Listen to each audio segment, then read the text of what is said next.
All right, guys, well, I am here with my friend Nick Wiseman. He is actually the first inspector I ever met.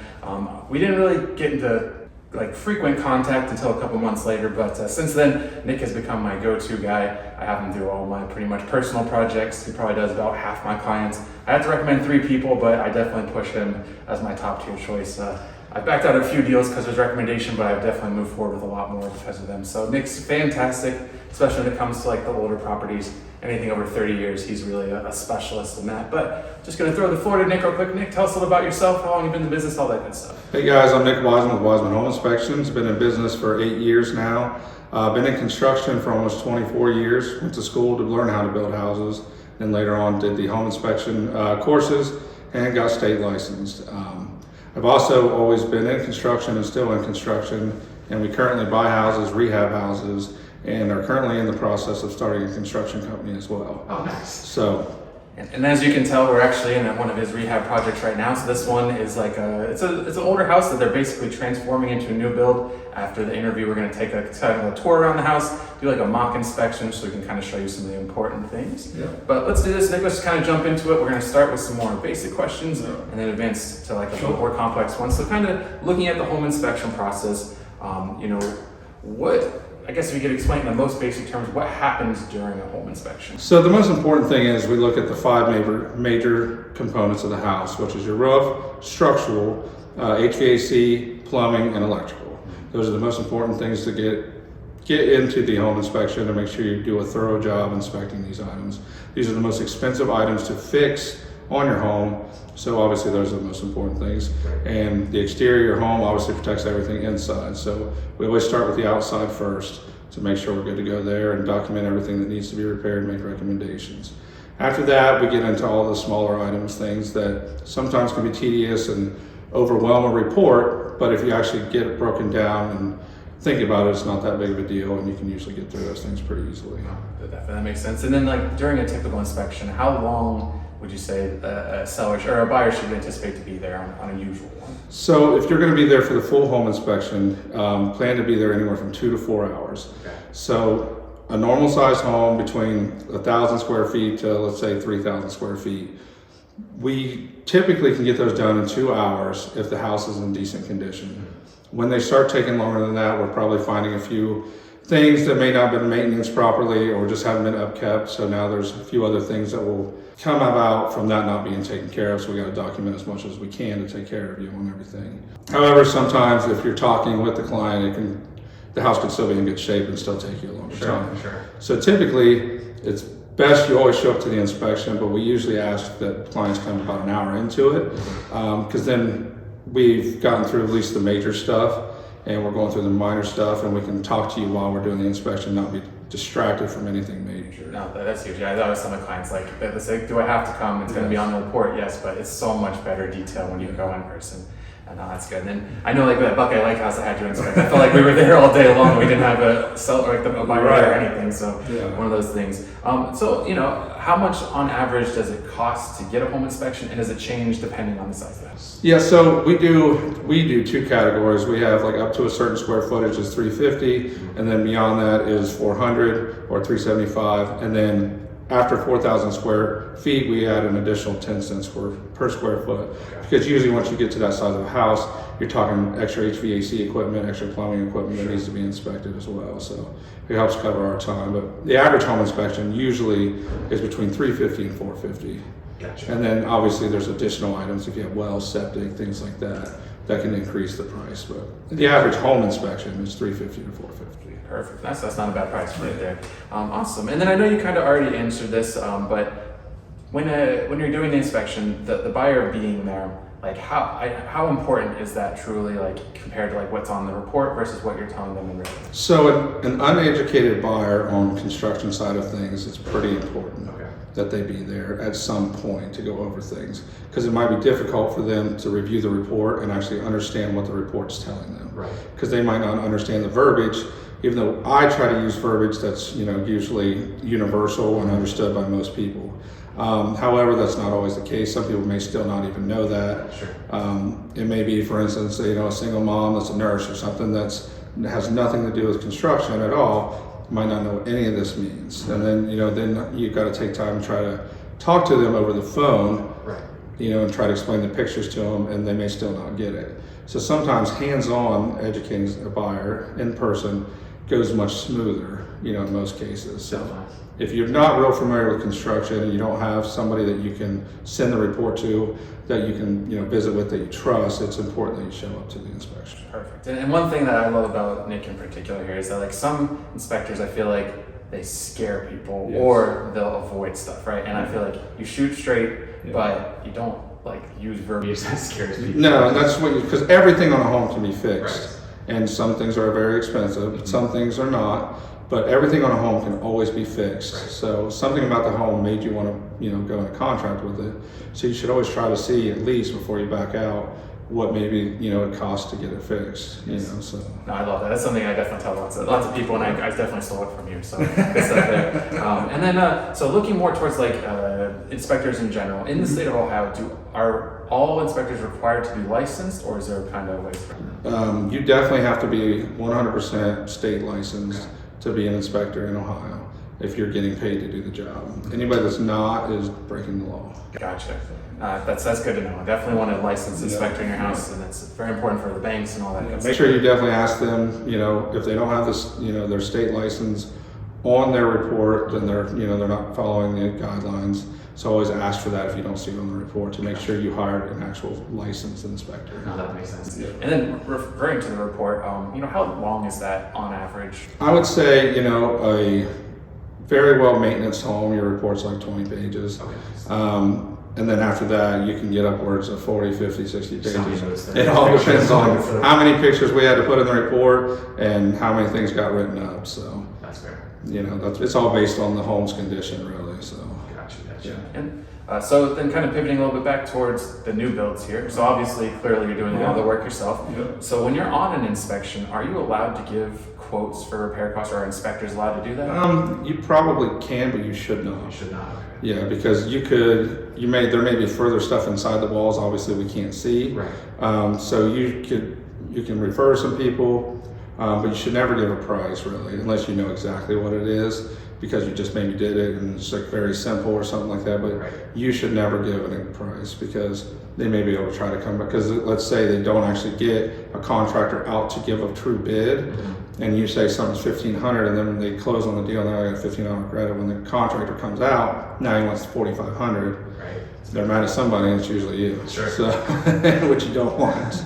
So in a very similar vein then, I guess if you're on an inspection, let's say you miss something or it is behind the walls, like is there any recourse for the buyer, or is it just kind of So a home inspection is a non-invasive, visible inspection. Okay. So only things that are visible are things that are included into the inspection. Now we may see things that we might say, hey, there might be something going on here, but you may have to have further evaluation. But if things are hidden, covered up, those are out of our realm. Sure. Because we can't see through walls, we can't move heavy furniture, things like that. So, that makes sense. That's why a decluttered house is always a good house to be inspecting in, because cluttered homes are hiding a lot of things. Definitely. So I guess when you're on inspection, what is required of the house? I know we've been to a few where like the electricity wasn't on, for instance, and that was a problem. So what is the required? So typically you would want all utilities on, everything. Now, if we know in advance, our contract needs to state like, hey, electric's off, so we're not going to be able to test the electric. We can look at the panel and make sure it's wired correctly. Right. But everything else, we're not going to undo all the the devices, the outlets, and things like that to make sure they're wired correctly. So we can't use our tester to test them. Okay. So it would have to be stated in our contract that electrical's not on, electrical's not inspected. Now, if we get there and that's not stated in our contract, we have to re-get a contract signed before we can do the inspection. So that's why usually we will cancel the inspection until that's been signed, because we're not supposed to perform any home inspections until a signed contract is agreed upon. Okay. So that's why they typically want at least a day or two, because the client needs to be given the contract and be given enough time to read the contract and not feel forced into signing it quickly before the home inspection is performed. Perfect. So you mentioned earlier that there might be some things like and like are there? So when do you call in like a specialist or outside expert that would need to kind of review that? So if you're buying a home in a rural area that would have a well and septic, typically when the buyer contacts us, we'll ask them if they have well and septic on the property. Okay. And then that's when we will, we can either help them outsource it, or we can hire the outsourced company and to help them get it taken care of at that time. Now, sometimes they don't want to hire it until after we're done with the home inspection, and they may still have enough time to get it done because they may be worried about what the home inspection is going to uncover. Gotcha. And then we'll give them the number of the people that they can call and get it contacted. So your average well and septic inspection is around $200 together, unless you're going VA, which is way more. Are there any other like side inspections, like I don't know, like termites or anything? So we usually perform the WDI, which is a termite inspection. We offer that with our home inspections, so we can get that done. But yeah, there's septic, radon is something, and then WDI inspections are usually all your inspections that you can get done on a home. There might be further things like getting lead tested, mold testing, things like that, but most common are home inspection, well, septic, and radon and WDI. Makes sense. No, I think especially here with all the basements and stuff, and there's all the way. Makes sense there. So when you walk into a house, let's say you're just kind of going in cold, what are like the 3 biggest red flags that would like trigger that there's problems going on? Usually if you walk in and you feel like maybe, I always use the term fun house because they're leaning one way or the other and every room is slanted one way and you start seeing cracking in the walls. Because if the house is flooring is leaning and you're seeing major cracking in the walls, that usually means there's a foundation problem. Okay. Foundation is the most expensive thing to fix on your house. Gotcha, makes sense. Yeah, so I mean, next would probably be your underground plumbing, or your roof or things like that. Yeah, so foundation, plumbing, and roof are the 3 big ones to kind of keep an eye on. Yeah. That makes sense. They seem like the biggest expenses in general. Absolutely. So I guess kind of in a similar vein, what are the 3 biggest safety issues that you typically find, especially in these older houses? So safety is going to always be electrical, their biggest concern, and then your structural of the house. But electrical is your biggest thing. So if you got these older homes still with knob and tube wiring that people have spliced into, those are your big safety issues these days. Because knob and tube is the original electric, and it's been around most of these houses for probably close to 100 years. So usually you want to get that updated as soon as you can. Makes sense. Because the fabric around it gets brittle, it starts falling apart, then you've got exposed bare wiring. A lot of times it's spliced inside these walls, which we won't see, but almost all these old houses have it. Yeah. Because they didn't have the rules and regulations we do now. No, that's fair. I mean, that was the original electric, right? Right. We had I'm sure they'll look at our stuff 100 years from now and go, "Oh, what are those guys doing?" Exactly. So I guess when in extra homes, what other than electrical, like extra stuff do you have to take a look for? Because I know you definitely look in places that other inspectors I've had don't in these older houses, and so. So I mean, your attic's always going to have stuff that's hidden. Crawl spaces are always going to have stuff that could be hidden. Then you're always looking at the HVAC, the plumbing, the water heaters and stuff. But usually, if you see a panel cut out somewhere, you usually want to pop it open and look in there. Because something's been repaired and you want to make sure it's been repaired correctly. Gotcha. Which is almost always some kind of plumbing or something like that behind there. So that's what you want to look at. That makes sense. And kind of pivoting more towards your personal perspective, like what's the funniest thing that's happened to you in an inspection? Or like, the silly, like the most you've laughed at one of these things? Man, the funniest thing ever was when I opened a closet and a sex toy hit me in the head. And then on a different inspection, I was walking around, same scenario, it was a sex toy, was stuck to the bottom of my shoe. So those were probably the funniest things that have happened. The scariest is when you pop open an attic hatch and have a snake right there, or a raccoon in the attic or in the crawl space. Yeah, those are not good times. Or you have a bunch of bats start scattering, which has happened a few times. They just go in the attic and just bats pour. Yeah, and I usually get out of there pretty quick. You don't get by one of those big babies or something like that. Yeah, there was a house in Logan that had about 50 bats in the attic. That's not a fun feeling. It's when they're crawling all around you and you're trying to be slow and quiet so you don't get them all stirred. Because when 1 or 2 start going, they all start going, and that's not a cool feeling. How do you deal with that? You just get pest control in there? Yeah, and they have to trap them and release them, and then you have to get the house sealed up so they can't keep coming in. Yeah, exactly. Yeah. They do. They will always come back until you seal it up to where they can't. Okay. Well, in a similar vein, my last major question was what's the weirdest thing that has happened to you at a house? I know that kind of falls in the same level. Yeah. What's the weirdest thing? Well, all right. So this one time I was trying to figure out why every time I turned the water on, the lights were flickering. But then after I did research, someone was trying to run a whole house, a water heater. It was a electric on-demand water heater that was designed for underneath the kitchen sink, trying to run their whole house, and they didn't have enough power going to it. So when this thing would kick on, it was trying to pull power from everywhere else in the house, and the lights were like a strobe light. And it took me a while to figure out that it was only happening when I was turning water on. Right, that is a weird so association with it. Yeah, so I was able to figure it out. It took me about 30 minutes to figure it out, because I finally put the 2 and 2 together, that's the only time it was happening. So, because I was talking to the client, not really realizing when it was happening exactly and things like that. So, That makes sense. yeah. Interesting. Yeah. Cool. Well, that's all the major questions I had for you. So the last thing I really wanted was just a plug of some sort. So I was hoping to get, like, if they want to reach out to you for inspection, phone, email, website, and maybe like socials, all that good stuff. Yeah, so it's Wiseman Home Inspections. We're on Facebook. 740-785-0507 is the number. You can reach us at nickwiseman1982@yahoo.com. And the website is www.wisemanhomeinspectionllc.com.